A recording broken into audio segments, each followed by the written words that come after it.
Les deux, elles respectent le choix de l'autre, du coup elles ont décidé de se séparer. Mais sauf que la séparation, elles n'y arrivent pas. Non, j'ai fini, j'avais déjà secrétaire. Avant le diplôme, j'avais dit arrête la production, de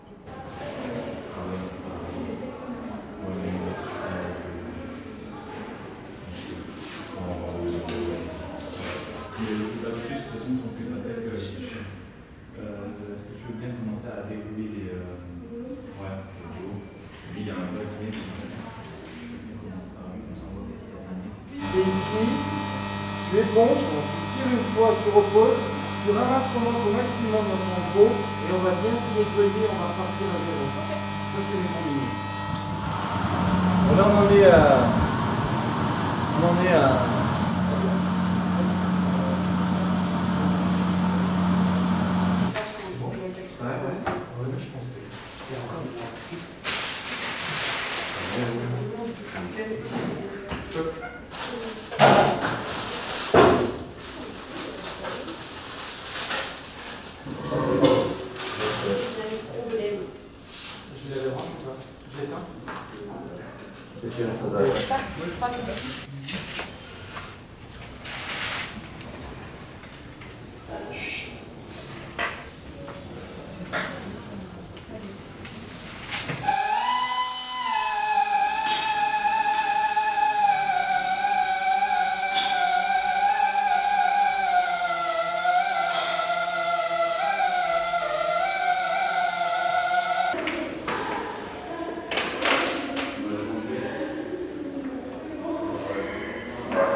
Je m'appelle Barbara Satre, je suis la directrice de cette école supérieure d'art d'Aix-en-Provence. Je suis historienne de l'art de formation et j'ai enseigné ici auparavant pendant 5 ans.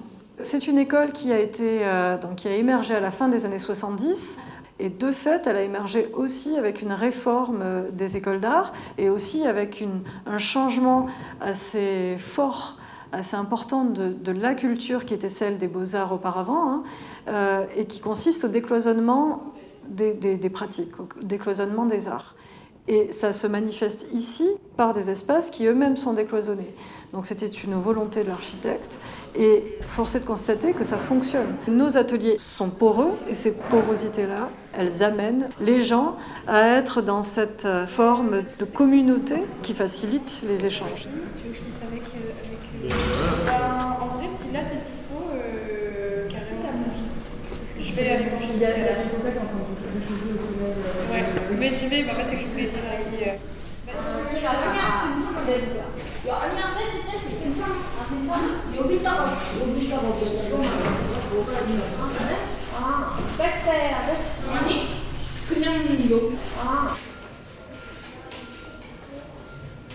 C'est une école du Sud. Elle est pensée avec la lumière. Et elle est pensée dans un rapport de l'intérieur à l'extérieur qui favorise cette dimension du regroupement. Là aussi, il n'y a jamais eu d'injonction de travailler collectivement. Ça se fait parce que cette école, elle est construite autour d'une cour intérieure.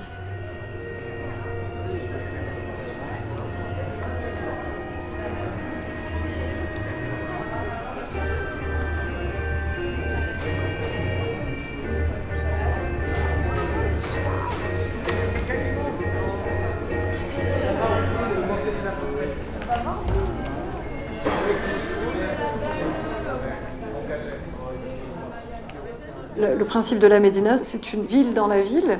Et ici, on peut dire qu'on est une ville dans la ville. Il y a, grâce à cette cour intérieure, Cette possibilité-là de faire rencontre, et ça se passe donc par les circulations des individus, ça se passe aussi par le croisement des regards.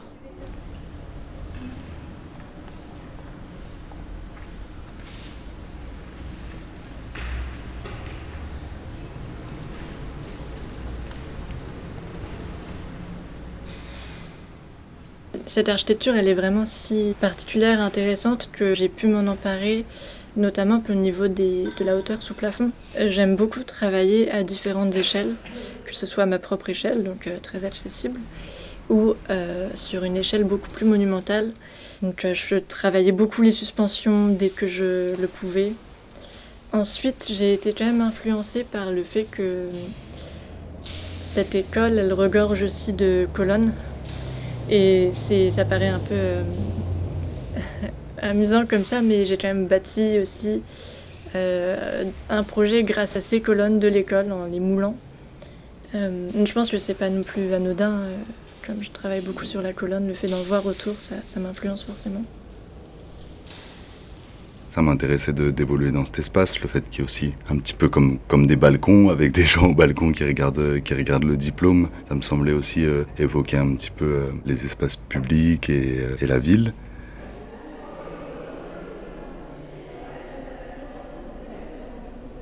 Moi, ce que je vois comme concordance entre le bâtiment et la pédagogie, c'est que cette architecture en forme de souk incite par un système de coursives et de passerelles à passer d'un espace à l'autre, et quand on passe d'un espace à l'autre, à tendre l'œil ou l'oreille vers ce qui se passe dans l'espace qu'on traverse.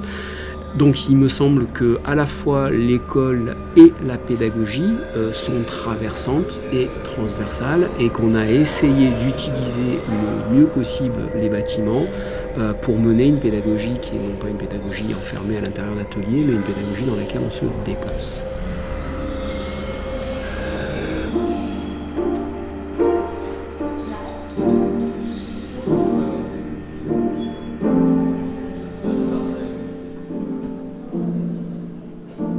Ces endroits intermédiaires sont devenus des endroits centraux, où les projets se construisent d'une manière, la plupart du temps, au démarrage très informel, et à partir desquels, justement, les choses se lancent.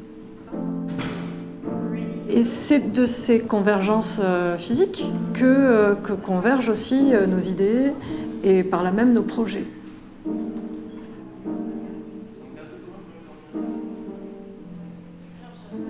Cette école d'art, elle est un lieu de vie, mais elle est aussi presque une sculpture. Elle est un signal dans la ville, un signal de singularité.